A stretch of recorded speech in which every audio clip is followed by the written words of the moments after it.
الملخص بتاعنا بيبدأ مع بنت اسمها لوسي بتعمل محتوى على التيك توك اسمه موكا بانج، وده بيكون عبارة عن تحديات أكل غريبة وكميات كبيرة. وبتقول في اللايف بتاعها للناس إن هي النهاردة داخلة مخصوص عشان تعمل تحدي أكل 20 سندوتش برجر حتة واحدة. وبتقول للمتابعين ان هم كل ما يدعموها اكتر ويبعتوا هدايا هتاكل اكتر واكتر. وبتبدا لوسي انها تطلب من البنت المساعده اللي موجوده معاها في الاستديو انها تجهز لها 10 قطع برجر كمان كبدايه، لان في شخص من المتابعين بعت لها هديه عباره عن صاروخ وده بيكون قيمته $1000. ولكن فجاه بتخش بنت تخينه جدا على الاستديو اسمها كلير، واول لما بتخش جوه بتبص على لوسي بغل. بتقول ان هي بتتخن ووزنها بيزيد كل لما لوسي تاكل، وان هي مش فاهمه ازاي ده بيحصل وايه التفسير لده. وبتروح كلير عند لوسي بعصبيه وبتطلب منها بصرامه انها توقف اكل فورا وتقفل اللايف، ولكن لوسي بتبص لها ببرود وبتكمل اكل عادي جدا ولا كانها سمعت حاجه. والمخرج بتاع الاستديو بيسال واحده من المساعدين هي مين البنت التخينه دي اللي دخلت تبوظ اللايف، فبيقول له المساعد ان دي كلير وكانت واحده شغاله معاهم هنا في الاستديو وكانت بتعمل ارباح هائله ومشاهدات عاليه، ولكن فجاه بقت تخينه جدا زي ما انت شايف كده ووزنها زاد بطريقه مرعبه ووقفت شغل تماما بسبب شكلها. وبيوصل المدير بتاع الاستديو في الوقت ده وبيزعق لكلير وبيقول لها ان هي ممكن تكون بتغير من لوسي ونجاحها، ولكن مش لدرجه ان هي تبوظ لها الشغل واللايف بتاعها، وان هما استديو كبير ومحترم وكل شغلهم معروف في السوق. وساعتها كلير بتسرح وبتفتكر لما تابت وراحت للدكتور وقال لها بصدمه ان معدتها قربت تنفجر من كتر الاكل، وان هي بتاكل بمعدل 10 اضعاف الانسان الطبيعي وده خطر جدا على حياتها. ولكن هي بتقول للدكتور باستغراب ان هي اصلا اخر 7 ايام مش بتاكل وبتشرب ميه بس عشان تخس. وساعتها الدكتور بيقول لها ان هي اكيد بتكذب وان مستحيل التحاليل والاشعه تكون بتكذب، وعشان كده كلير اكتشفت وربطت الاحداث ان لوسي هي اللي بتعمل فيها كده وبتاذيها بطريقه معينه وسحر اسود. ولكن طبعا لما بتقول الكلام الغريب ده للمدير مش بيصدقها وبيفتكرها اتجننت من الغيره وبيطلب من الحارسه انها تطردها بره الاستديو فورا. ولكن اول لما كلير بتخرج بره الاستديو بطنها بتوجعها جدا وبشكل لا يحتمل وحرفيا بتنفجر داخليا زي ما الدكتور حذرها وبتموت في لحظتها. ولكن فجاه بتلاقي نفسها صحيت من جديد وما ماتتش ورجعت بالزمن اول اسبوع اشتغلت فيه لوسي في المكان. وعشان كده بتقرر كلير انها تغير المستقبل اللي شافته وما تموتش، وبتبدا انها ترتب حاجتها عشان تبدا لايف موكا بانج هي كمان وتاكل. وساعتها لوسي بتستغرب وبتسالها هي ليه غيرت نشاطها من اكل منزلي خفيف لاكل تحديات زيها، فبتقول لها كلير بمكر ان ده بيجيب مشاهدات عاليه وفلوس اكتر دلوقتي وانها عايزه تجرب حظها. وبتكون كلير في الحقيقه عايزه تجرب هل السحر اللي بينهم متبادل ولا لا، يعني لو هي كمان اكلت كتير هل ده هيضر لوسي ويخليها تتخن وتوقف اللي بتعمله ولا هي بس اللي بتتاذى. ولكن بعد شويه بيوصل المدير بيشوفهم هما الاثنين بياكلوا بشراهه وبيحضن لوسي كده حضن جانبي وبيقول لها بفرحه ان هو فخور بيها جدا عشان بتحقق ايرادات كويسه ومكاسب من اول اسبوع شغل ليها، بس هو بيقول لها بتحذير ان هو مش عايزها تكون تخينه ووزنها يزيد بعد شهر عشان شكلها قدام الكاميرا. فبتقول له لوسي بثقه وغرور ان هي اصلا جسمها بيحرق ومش بتتخن مهما اكلت. وساعتها كلير بتكح جامد بسبب الاكل الكتير اللي هي اكلته. وساعتها المدير بيتعصب عليها وبيطلب منها بصرامه انها تركز شويه في الشغل وتاكل عدل لان هم بيدفعوا ثمن الاكل ده ومش فاتحينها جمعيه خيريه. وساعتها كلير بتكتشف بصدمه ان خطتها كانت غلط وان الاكل والسحر مش متبادل وان لوسي مش بتتاثر خالص. وبعد اسبوع واحد بالظبط من التجربه دي بنشوف كلير انها زادت في الوزن 5 كيلو، وساعتها بتقول لنفسها بخوف ان هي مش هتنفع تستمر في الوضع ده خالص لان في خلال شهر واحد هي ترجع تتخن عادي جدا زي المستقبل اللي كانت فيه وهتموت. وبتروح كلير تتسحب وبتحط دواء في مشروب الشاي بتاع لوسي عشان تبوظ لها معدتها. ولما لوسي بتاخد بالها من حركاتها بتسالها بشك هي كانت بتعمل ايه في الكوبايه بتاعتها، ولكن كلير بتكذب وبتقول بتوتر انها كانت بتشم رائحه الشاي بتاعها بس، لان تقريبا ده هو سبب عدم اكتسابها للوزن تماما وانها عايزه تعرف السر. وساعتها لوسي بتتغر اكتر وبتقول لها ان الموضوع ده مش بدواء او اعشاب او اي حاجه وان هي حاجه طبيعيه فيها جدا وان حرقها عالي لانها بتحب الكاميرا والكاميرا بتحبها. ولكن كلير بتكلم نفسها في سرها وبتقول بغل انا مش مصدقه ان كل حاجه انت بتاكليها بتوصل لي انا وبتخني انا. وبتكون كلير انها عايزه تتخانق معاها حرفيا وتضربها فجاه بدون سبب من كتر غيظها، وبتقول لها بعصبيه انها عارفه كل حاجه بتعملها. ولكن بيجي واحد من فريق التصوير بسرعه وبيمنع كلير من انها تتخانق معاها وتبوظ الدنيا. وفي التصوير لوسي بتحس فجاه انها تعبانه وبطنها وجعها جدا ومش قادره تكمل اكل. وساعتها بتيجي كلير وبتمثل الطيبه وبتقول لها بابتسامه صفراء انها اكيد تعبانه ولازم تاخد راحه وتوقف اكل، خصوصا انها اكلت 20 قطعه شنطتها الدجاج مقلي و30 علبة اندومي، وده كتير جدا. وفعلا لوسي بتقرر انها تمشي من الاستديو اليوم ده وتوقف اللايف،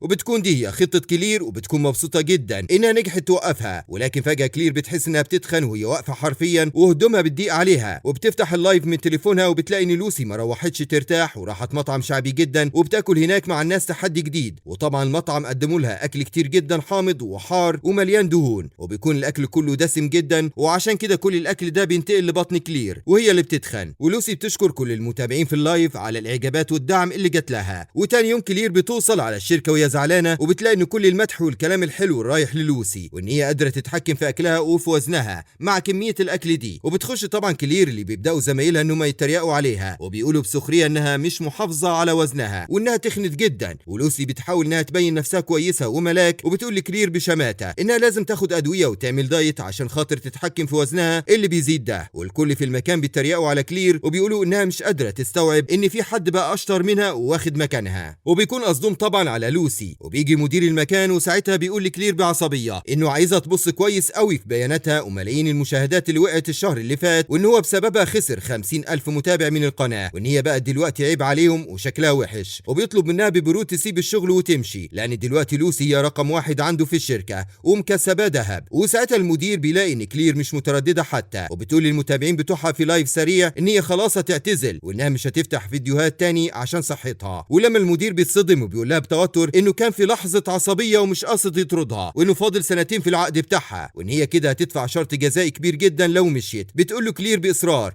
ان هي هتعمل اي حاجه وتدفع اللي هو عايزه، ولكن هي لو فضلت هنا في الاستديو ده هتموت. وساعتها المدير بيطلب منها تفكر تاني في قرارها، لانه ممكن يحطها في القائمه السوداء في الشغل ده، ولو ده حصل عمرها ما هتقدر تشتغل تاني في اي مكان. وساعتها بيقول لها واحد من الشغالين معاهم ان هي لو كانت بتاكل كتير الفتره اللي فاتت ممكن توقف اكل وتعمل دايت وترجع زي الاول. ولكنها بتقول له بحزن يا ميلو انت اكتر واحد عارف ومتاكد ان انا عمري ما باكل كتير وان الاكل بتاعي كله صحي، ولكن في حاجه غلط وسحر بيحصل. وساعتها لوسي بتمثل البراءه وبتعتذر منها لو هي كانت تحت ضغط بسببها، ولكن كلير مش بترد عليها وبتبص لها بقرف، وبتطلب من مولي ياخد باله من نفسه لانه كان صديقها العزيز الوحيد في الشغل. وبعدها بنشوف كلير وهي قاعده في البيت وبتاكل شوربه عدس خفيفه جدا، وبتفكر وبتقول لنفسها ان هي طالما بعيد عن لوسي ومكان الشغل هي هتفضل كويسه، وان المشكله كانت في القرب منها وبس. ولكن فجاه بتحس ان بطنها وجعها جدا وعايزه انها ترجع، وبتقف على الميزان وبتبص على وزنها بصدمه وبتلاقي انها بقت 102 كيلو، وده بيكون شيء غريب جدا ومرعب لان هي بعيده عن لوسي ومش بتاكل، وبتتعب اكتر وبيغمى عليها في الارض. ولما بتصحى بتلاقي نفسها في المستشفى، والدكتور بيقول لها ان جارها هو اللي سمع صوتها وانقذها وجابها، وان هم عملوا لها فحص شامل وتحاليل، وان الافراط في الاكل هو اللي سبب لها كل المشاكل دي. وبرده كلير بتقول للدكتور نفس الكلام بانهيار انها مش بتاكل خالص، ولكن طبعا الكلام ده مش بيكون منطقي تماما علميا. وبيقول لها الدكتور بصرامه انها لازم تنظم اكلها والا هتموت. وبتلاقي كلير ان بطنها بتوجعها تاني في المستشفى، وساعتها بتفتح لايفات لوسي من تليفونها وبتلاقي انها بتاكل 20 علبه نودلز من الحاره جدا في تحدي جديد. وساعتها كلير مش بتكون قادره تستوعب هو ايه اللي بيحصل وازاي توقف السحر ده. والدكتور بيقول لها باستغراب انه سمع القصه الغريبه دي من واحده مريضه قبل كده، ولكن للاسف المريضه دي ماتت وما قدرش ينقذها. وساعتها بتقوم كلير بسرعه بتطلب من الدكتور برجاء ان هو يجيب اي معلومات عن عيله المريضه دي. فبيقول الدكتور ان هو هيكتب رقم التليفون وبيديها رقم تليفون واحده من اهلها، وبيقول ان كان اسمها فيفيان. وساعتها كلير بتخرج وبتروح عند ام فيفيان العماره بتاعتها، وبيغمى عليها حرفيا قدام الباب من التعب لان هي طلعت 6 ادوار على رجلها وهي وزنها تقيل. واول لما بتفوق بتبدا كلير تحكي لوالده فيفيان عن كل حاجه بتحصل لها. فبتقول لها امها بحزن ان بنتها فيفيان كانت مغنيه ومشهوره جدا في منصه كبيره، ولكن من بعد ما ظهر موضوع فيديوهات الموكابانج وتحديات الاكل وهي تعبت جدا، مع ان هي كانت بعيده كل البعد عن المحتوى ده ومش بتاكل. وبتقول لام بالدموع انها كانت بتتنفخ وتتخن زي البالونه في اليوم الواحد، وان هي حتى كانت بتشرب ميه بس وماتت. وبتطلب منها كلير بلهفه انها تعرف اسم زميله فيفيان في الشغل، فبتقول لها الام انها مش عارفه اسمها بالظبط ولكن لها صوره معاها. ولما بتقوم الام تجيب الصوره دي بتكون المفاجاه